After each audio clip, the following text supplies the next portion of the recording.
After weeks of provocation, a key frontline NATO ally has just issued a shoot-down order for Russian aircraft. That means no warnings, no hesitation. I'll explain why this marks the most dangerous escalation yet in NATO's relations with Moscow.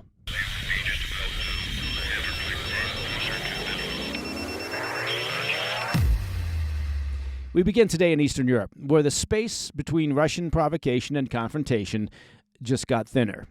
Poland's Prime Minister Donald Tusk has issued a blunt warning to Putin. Any aircraft that violates Polish airspace will be shot down. No hesitation, no discussion. Cross the border, and you will not fly out. That's the threat. That statement marks a dangerous escalation, of course, in NATO's standoff with Russia, because while we've been talking for weeks now about Russian aircraft playing games near NATO's borders, flying without transponders, ignoring radio calls, dipping in and out of Allied airspace, this is the first time that a frontline NATO country has gone on record promising to use lethal force in response. Tusk's threat comes as we learn of yet another provocation by the Russians, this time over the Baltic Sea. On Sunday, a Russian reconnaissance plane entered neutral airspace without a flight plan or radio contact, forcing German and Swedish fighters to scramble. NATO called the maneuver reckless, noting that so-called dark flights like this endanger both military and civilian traffic. Just yesterday here on the PDB, we covered another Russian violation from Friday. 3 MiG-31s deliberately crossed into Estonian airspace over Vaindaloo Island. They stayed there for 12 minutes, the longest breach in years. Italian F-35 scrambled to intercept, but the Russian jets ignored them until they finally turned away. Now, this is the pattern. Provocation after provocation, each one designed to unsettle NATO's eastern flank and test just how far Moscow can push without sparking a real confrontation, what we call the escalation ladder. And now Poland has decided to draw a red line. Prime Minister Tusk's message was unambiguous. He said, quote, "We will make a decision to shoot down flying objects without discussion when they violate our territory and fly over Poland. There is no room for debate here," end quote. Now, that's not exactly the language of diplomacy. That's the language of the rules of engagement. It means the next Russian jet that crosses into Polish skies risks being destroyed. And once that happens, of course, the chances of direct NATO-Russia confrontation spike dramatically. And the tension is no longer confined to Eastern Europe. It's now playing out on the global stage.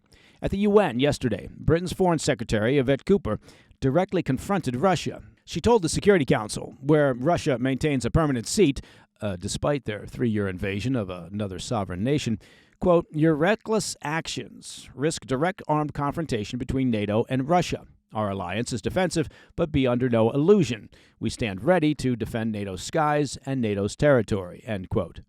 America's ambassador, Mike Waltz, followed with an equally stark warning, vowing that the U.S. and its allies will, quote, "defend every inch of NATO territory." He urged Moscow to pull back from its provocations rather than continue down a path that risks confrontation. So, you ask, where does this leave us? Yesterday's story was about provocations, Russian jets crossing borders, drones spilling into Allied airspace, NATO scrambling to intercept. Today's story, well, is about the response. NATO's frontline state, Poland, has now declared its intent to meet the next violation with force. Poland is one of NATO's most militarily capable members, with significant air defenses and a strong record of investing in deterrence. When its prime minister says, "we will shoot down," the Russians have to take that seriously. The question is whether Moscow sees that red line as a deterrent or as perhaps another opportunity to probe and push to test just how serious NATO really is. For NATO as a whole, the credibility of its deterrence is now on trial. The alliance was built on the promise that an attack on one is an attack on all. If Russia violates NATO skies and Poland responds with force, the rest of the alliance will be under pressure to back Warsaw's play. Because if they don't, the entire foundation of NATO's security guarantee is at risk. All right, coming up after the break, Europe's biggest airports are still reeling from a major cyber attack, and Hamas appeals directly to President Trump with a 60-day ceasefire proposal to free half the hostages. I'll be right back.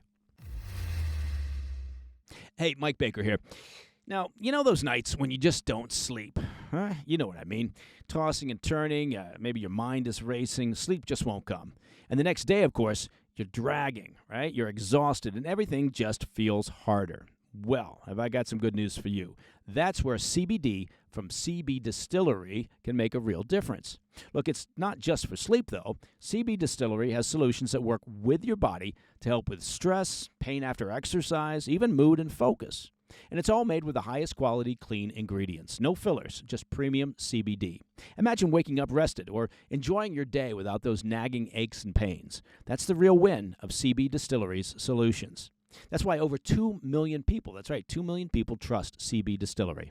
I use their relief balm for after workouts because, well, frankly, at my age, every workout involves a bit of pain.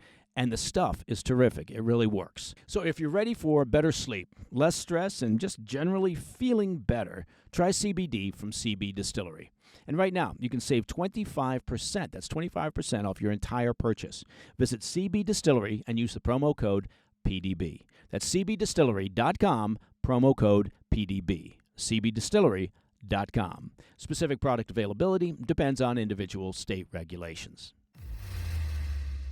Welcome back to the PDB. A crippling ransomware attack last week still has Europe's busiest airports in disarray as check-in systems remain down, terminals are jammed, and travelers are forced into hours-long queues. From Heathrow to Brussels and Berlin-Brandenburg, operations remain slowed or outright halted after Collins Aerospace, that's a subsidiary of U.S. defense giant RTX, was hit by an attack that froze what's known as its Muse software. That system is the backbone that airlines use to share desk and gate operations. When it collapsed, airport staff were forced to revert to the days of pen and paper, if they could find pens or paper.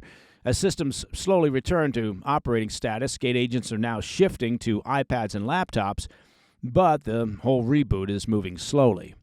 As for which airport took the hardest hit from the ransomware attack, that would be Brussels. Europe's combined aviation safety organization, Eurocontrol, ordered airlines in the Belgian capital to cancel half of all scheduled flights through Monday, and airport officials confirmed 40 of 277 departures were scrapped yesterday alone.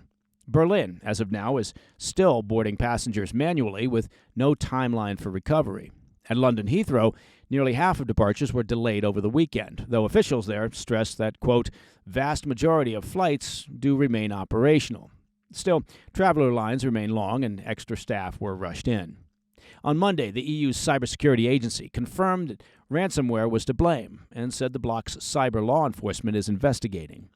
Collins Aerospace claimed in a statement that it is, quote, in the final stages of pushing fixes, but airports are not rushing back online without proof that the system is now secure. In other words, Europe's busiest hubs are still limping along, far from full operational capacity. As you can assume, the attack rippled through the airline industry. Aer Lingus admitted it was, quote, significantly impacted. Virgin Atlantic confirmed disruptions, and British Airways pivoted to a backup system. So, you may ask, who's behind the ransomware attack?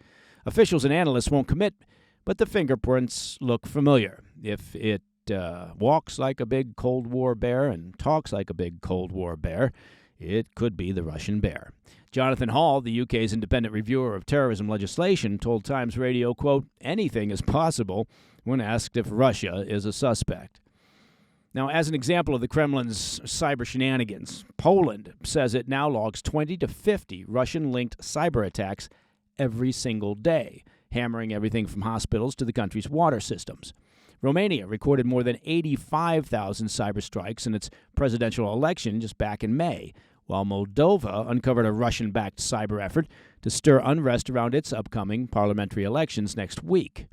The director of threat intelligence at British security software company Sophos said, quote, disruptive attacks are becoming more visible throughout Europe. As airports struggle to get back online, governments are scrambling to respond. Britain's National Cybersecurity Center is now working with Collins Aerospace and the Department of Transport and law enforcement to pinpoint potential suspects. Meanwhile, UK Transport Secretary Heidi Alexander confirmed she is, quote, getting regular updates, so that's nice, but as of now, no official timeline for when airline software systems will be fully restored across Europe. Okay, turning stateside, Hamas has drafted a letter to President Trump offering a 60-day ceasefire in Gaza in exchange for the terror group releasing half the hostages still held in the Strip. The letter, according to Fox News, sits with Qatari officials. Now, Qatar froze its role in negotiations after an Israeli airstrike in Doha earlier this month that targeted Hamas leadership. For now, the document has yet to land on Trump's desk, but it is expected to later this week, a gesture that would mark Hamas's most direct appeal to the president since the war began. That would be since they began the war, since they started it. For Trump, the pitch plays directly into the image he's cultivated as the sole deal maker who can end the conflict. He's never wavered on the Israeli hostages, demanding their immediate and unconditional release since the 7 October attacks took place on Israel. On Truth Social, the president posted, quote, "Everyone wants the hostages home. Everyone wants this war to end. This is my last warning. There will not be another one," end quote. As PDB listeners will recall, Trump has issued similar warnings throughout the year, vowing that unless Hamas returned both captives and bodies, quote, "not a single Hamas member will be safe." Speaking last week in England during a state visit, the president sharpened the edge again, insisting the hostages be freed, quote, "right now," a message Trump has used in recent months. Israel, meanwhile, has stiffened its position.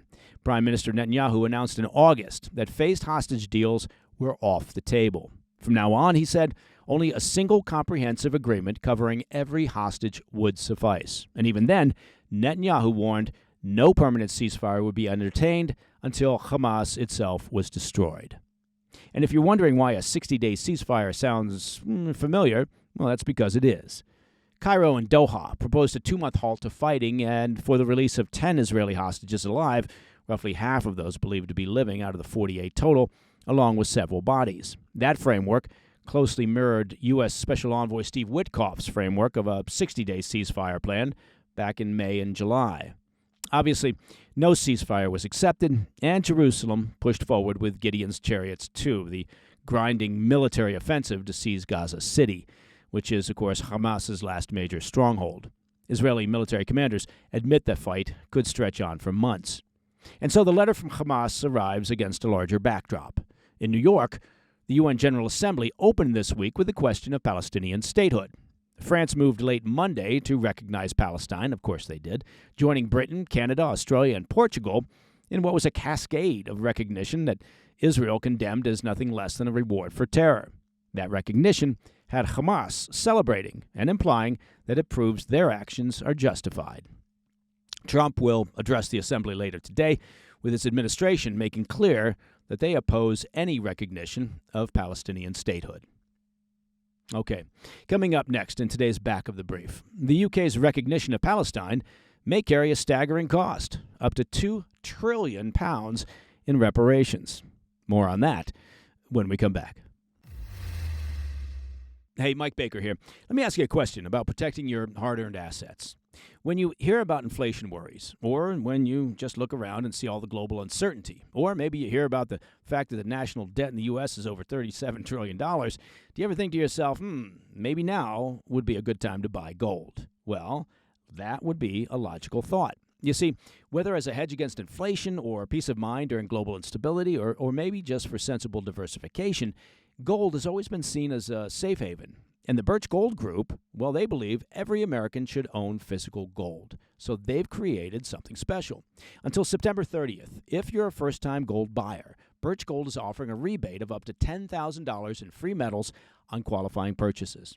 To claim eligibility and start the process, just request an information kit. All you got to do is text PDB to the number 989-898. Plus, Birch Gold can help you roll an existing IRA or a 401k into an IRA in gold. And you're still eligible for a rebate and free metals of up to $10,000.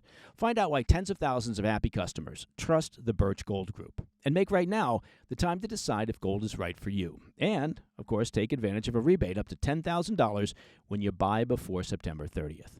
Text PDB to 989-898. Claim your eligibility and get your free information kit. Again, text PDB to 989-898. In today's Back of the Brief, the UK may be facing the most expensive foreign policy decision in its modern history. Well, just the feeling of self-righteousness must be worth it alone. As we've already reported, Prime Minister Keir Starmer has officially recognized a Palestinian state, joining several other Western nations at the UN. The move has drawn fierce criticism, both in Jerusalem and in Washington. But the biggest shock to the UK and Prime Minister Starmer may not be political. It could be financial.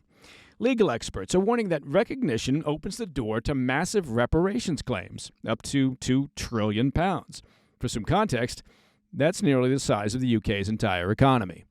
Palestinian Authority President Mahmoud Abbas has made clear he'll press the case, demanding reparations, quote, in accordance with international law. The claims center on land under British control between 1917 and 1948. Territory Palestinians argue was taken from them when Britain withdrew and the modern state of Israel was born. During that mandate period, Britain issued the 1917 Balfour Declaration, promising support for a Jewish homeland, facilitated Jewish immigration and land purchases, and ultimately presided over the chaotic partition and withdrawal in 1948. Palestinians say that those actions left them stateless and dispossessed, and that London bears direct responsibility. Legal experts warn the compensation demands could be pegged to the value of land and resources lost during those 3 decades, adjusted to today's economic scale. That's how the eye-watering figure of $2 trillion emerges, even though it's nearly the size, again, of the UK's entire economy. So here's the bottom line. By recognizing Palestine, Starmer has aligned Britain with a growing group of Western nations. But in doing so, he may also have exposed his country to one of the most costly legal battles in history. And that, my friends, is the President's Daily Brief for Tuesday, the 23rd of September. Now, if you have any questions or comments, please reach out to me at pdb@thefirsttv.com. Of course, to listen to the show ad-free, it's very simple. Just become a premium member of the President's Daily Brief by visiting pdbpremium.com. I'm Mike Baker, and I'll be back later today with the PDB Afternoon Bulletin. Until then, stay informed, stay safe, stay cool. Hey, thanks for tuning in. If you enjoyed this video, don't forget to hit that like button and leave a comment, a really positive, nice, and kind comment. That would be appreciated. And if you're not already subscribed to our channel, make sure to subscribe and turn on notifications so you don't miss any of our daily updates.